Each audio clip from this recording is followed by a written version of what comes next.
Good afternoon, everyone.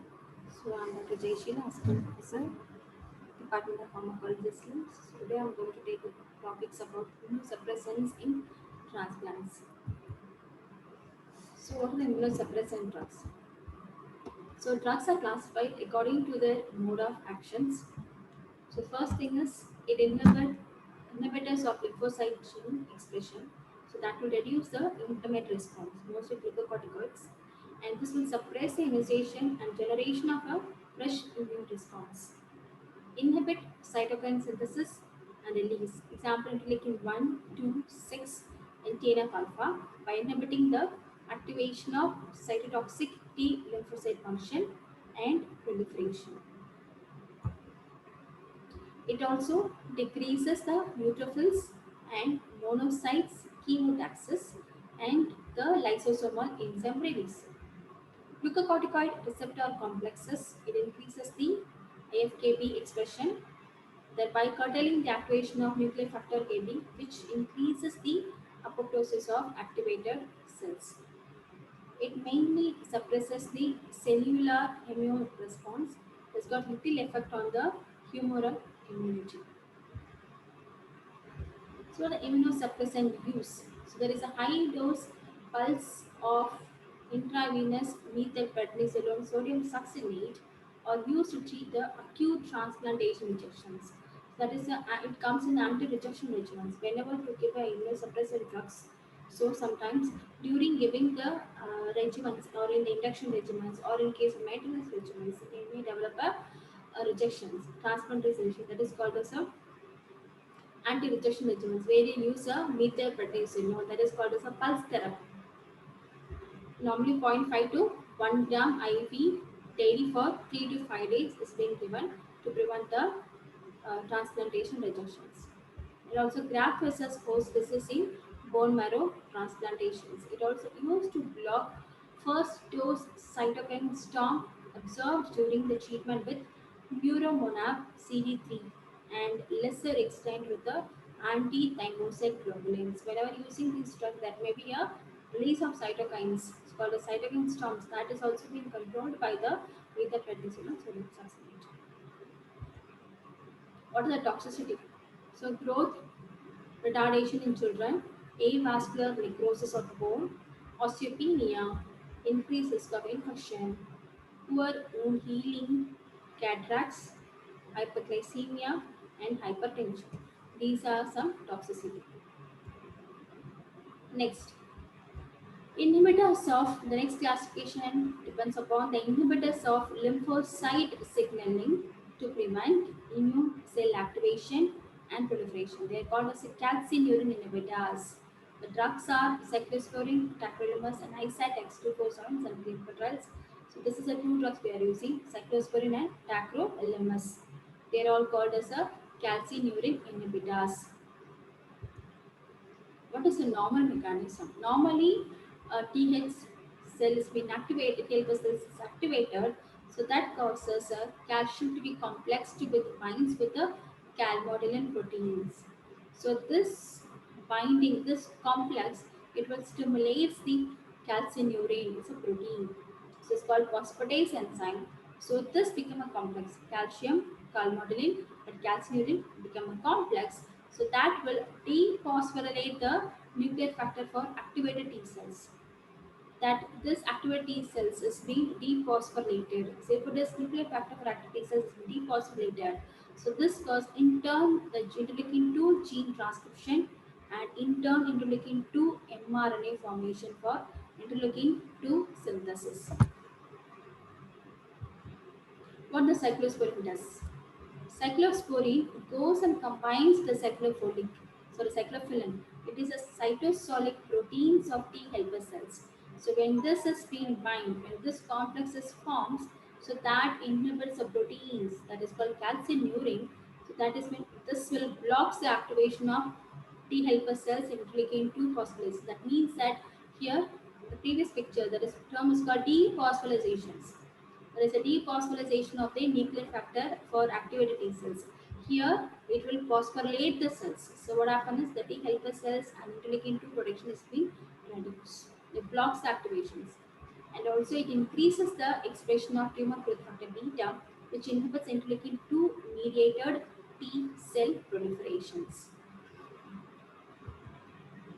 What is the dispositions and pharmacokinetics? So this drug is when available as intravenous or orally.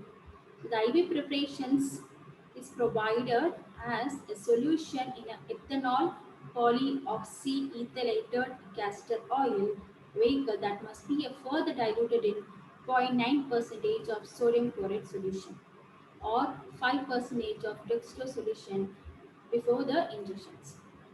Oral dosage form is available as a soft gelatin capsules and oral solutions. The original soft gelatin capsule is absorbed slowly, given the bioavailability of 25 to 50%. A modified microemulsion formulations has become the most widely used preparations. So this slightly increases the bioavailability compared to the original formulations. It is available as a 25 milligram and 100 milligram soft gelatin capsules and 100 milligram per ml oral solutions. After the administration of oral administration of cephalosporin, the time to peak the blood concentration is 1.5 to 2 hours. Administrations with food which delays and decreases the administration of the cephalosporin. High and low fat meals consumed within 30 minutes of administration, which decreases the AUC, that is area under curve, by 30%, 13%, and the maximum concentration by 33%.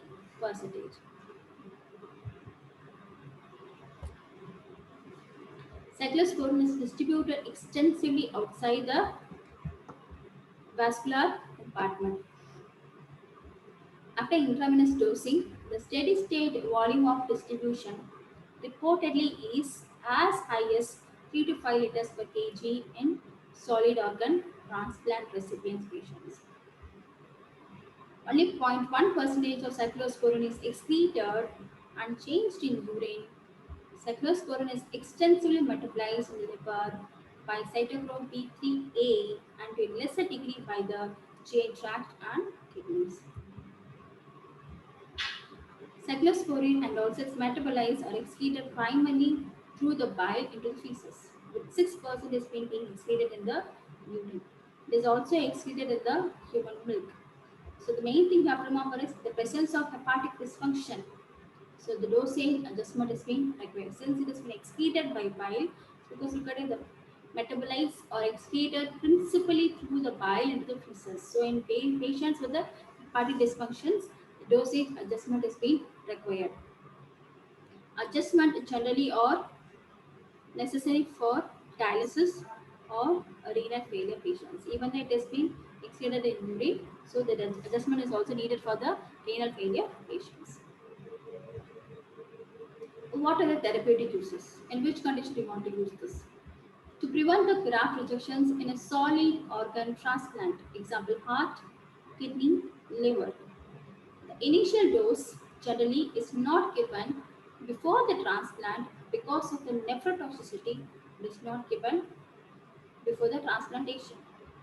And dosing is guided by the signs of rejections. Too low a dose, renal or other toxicity, give a too high a dose. And you have to close monitoring of the blood levels. Great care must be taken to differentiate renal toxicity from rejection in kidney transplant patients. And also, ultrasound guided allograft biopsy is the best way to assess the renal dysfunctions because adverse reactions have been ascribed more frequently to the intravenous formulations. So, this route of administration is discontinued as soon as the patient can take the drug orally. The toxicity of cyclosporin is nephrotoxicity, neurotoxicity, hepatotoxicity, hypertension, hyperuricemia, increases the LDL cholesterol, tremors, rheumatism, and also the patient develop a gingival hyperplasia, which is due to increase in the tumor growth factor beta. So that causes a growth of extracellular matrix, which results in the interstitial fibrosis. So normally the hyperuricemia, whatever the tumor, so because all these things are proteins, when that is breakdown, the uric acid level increases, which leads on to produce a hyperuricemia.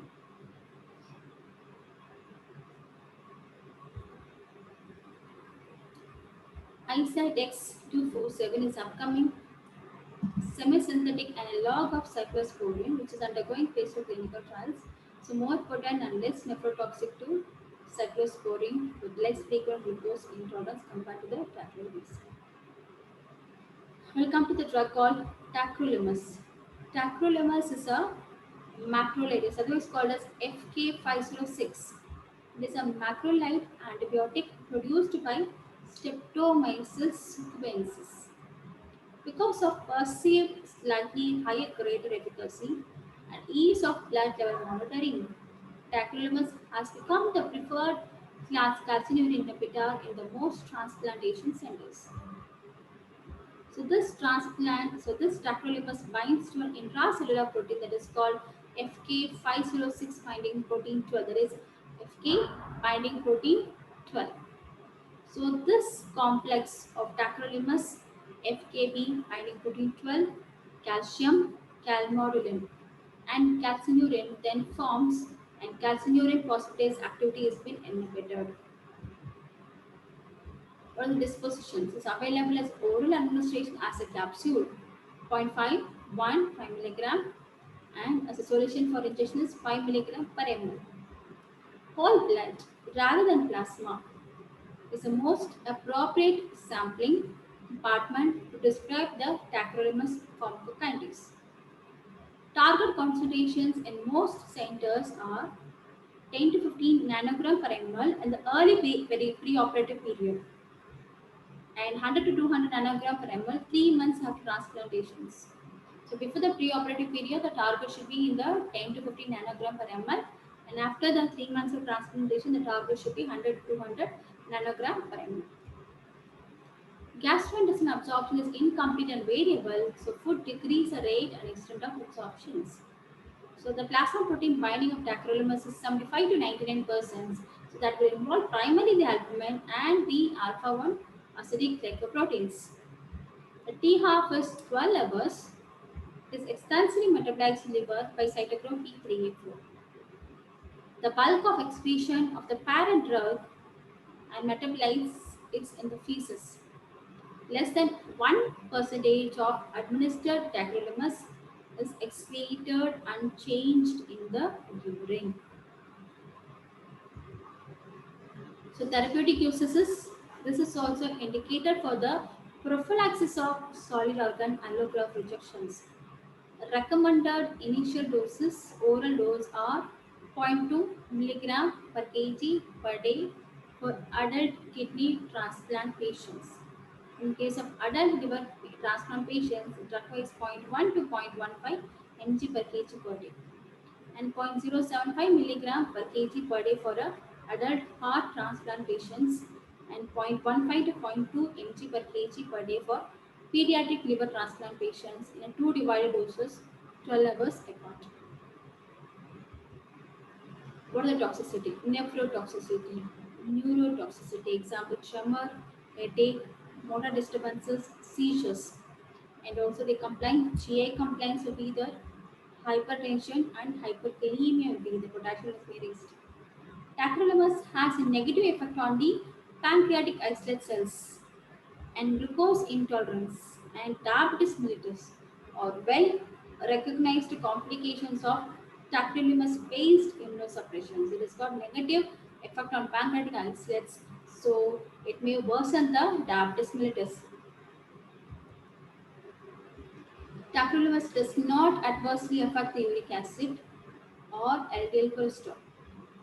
Diarrhea and alopecia are commonly noted in a patients concomitant with the mycophenolate therapy. So, it is most commonly seen adverse effects are diarrhea and alopecia are commonly noted in patients on concomitant mycophenolate therapy. Means that if the tacrolimus has been combined with the mycophenolate therapy, so these symptoms are more commonly noted. Then, we'll come to the next drug called as sirolimus and everolimus. So we'll call it as a MTAR. MTAR means mammalian target of rapamycin. So this enzyme is an inhibitor. It's called sirolimus and everolimus. So this drug goes and binds with this FT protein, FT binding protein 12. So what will happens? And this normally what happens is FT binding protein 12, it will goes and binds to the mammalian target of rapamycin, and the CDK enzyme has been activated. Progress of the cell cycles from G1 to S phase. Here the T cell is arrested in the G1 phase. So cell cycle has been promoted and there is been more proliferations will be there.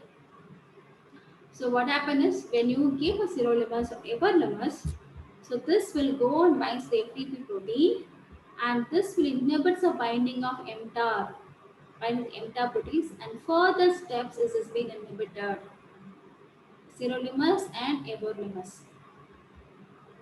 They are called as a mammalian target of rapamycin inhibitors. What are therapeutic uses? To prevent acute rejection of solid organ transplant in combination with cyclosporine and glucocorticoids. So it can combine with the cyclosporine and glucocorticoids to prevent the acute rejection of solid organ transplant. Sirolimus eluted stents is also available for the use in coronary angioplasty. So whenever you find that the vessels is being blocked and doing angioplasty, so you can give a sirolimus eluted stents. So what is the necessity of giving it sirolimus eluted stents? So that will inhibit the local proliferations and reduces the risk of in-stent coronary restenosis. So the importance of sirolimus eluted stents is so that will prevent the proliferation, that will prevent the restenosis in instant. So that instant coronary restenosis has been reduced. That proliferation, the local proliferation is being inhibited when you're giving a sirolimus eluted stent. What the toxicity? Hyperlipidemia will be the anemia, thrombocytopenia, leukopenia. There are dose-dependent toxicity and become reversible and also delay the wound healing. What are the cytotoxic agents to reduce the lymphocyte proliferation? This is the next classification. It's called as an azathioprine. Following exposure to the nucleophiles such as glutathione, azathioprine is cleaved to 6-mercaptopurine, which in turn is converted to additional metabolite, so that will inhibit the D-novapurine synthesis. A fraudulent nucleotide, that is a 6-thioinositol phosphate, is converted to 6-thio-GMP, and finally it's converted to 6-thio-glucural diphosphate, which is incorporated into the DNA. So thereby it will inhibit the cell proliferations and also impairing the variety of lymphocyte functions.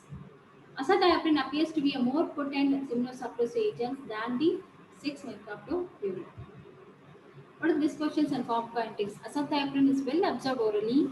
It reaches a maximum concentration within 1 to 2 hours after administrations. So T half is 10 minutes, 6-mercaptopurine is 1 hour. Blood levels have limited predictive value because of extensive metabolism. It has only limited value. It is rapidly removed from the blood by oxidation or methylation in the liver and or by erythrocytes. So therapeutic uses is first introduced as immunosuppressive agent in 1961, helping to make allogeneic kidney transplantations. The dose of azathioprine required to prevent organ rejections and minimize the toxicity, that varies 3 to 5 mg per kg per day, is usual starting dose. The toxicity is bone marrow suppression, leukopenia, thrombocytopenia. They are more susceptible for the infections, especially varicella and herpes simplex. Hepatotoxicity, alopecia, GI toxicity, pancreatitis, that is increased risk of neoplasia, that is a secondary carcinoma.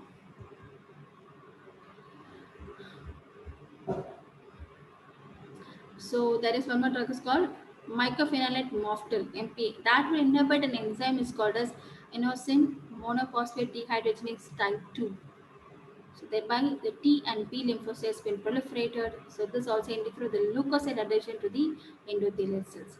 So because of this inhibition, what happened when the inositol monophosphate dihydrogenase is inhibited, there is a decreased guanosine levels because this guanosine is a precursor of the tetrahydrobiopterin. because this is an enzyme which will regulate the nitric oxide synthesis. So if this has been inhibited, automatically the guanine levels has been inhibited, and automatically the nitric oxide synthesis also been reduced. So when there is a decreased nitric oxide levels causes cytotoxicity by the T cells and neutrophils. What are the therapeutic uses of mycophenol mofetil? Prophylaxis of transplant rejections. It is typically used in combinations with the glucocorticoids and a calcineurin inhibitor, but not with azathioprine. For renal transplants, 1 gram is administered orally or intravenously twice daily, and 1.5 gram twice daily in case of liver and cardiac transplant patients. So, what are the immunosuppression regimens we have? We have induction regimens, we have a maintenance regimen, and anti-rejection regimens. In case of induction regimens, we always start within 2 to 12 weeks. If the patient is free normal for 2 weeks, so we go for a maintenance regimen. So normally we'll give the most common regimens are triple therapy, that is called cyclosporin, sirolimus ilvida plus prednisolone. In case of nephrotoxicity, you have to change the drugs. In case of renal failure, you have to change the drugs. And if the patient is normal for 2 weeks, then go for maintenance regimen. So maintenance regimen is they have to take for a long-term therapy. So see for 1 year, first 1 year, if the patient is not okay, so cyclosporin can be generally dropped after 1 year. And in case during this period, during the first few weeks, if they develop a anti-rejection, this will develop rejection, we'll call it as anti-rejection regimen. We'll give a pulse therapy of methylprednisolone of zero point 0.5 to 1 milligram, 1 gram IV, sorry, 1 zero point 0.5 to 1 gram IV for daily for 3 to 5 days. So this is about the transplantation, immunosuppressant drugs used in transplantations. Thank you.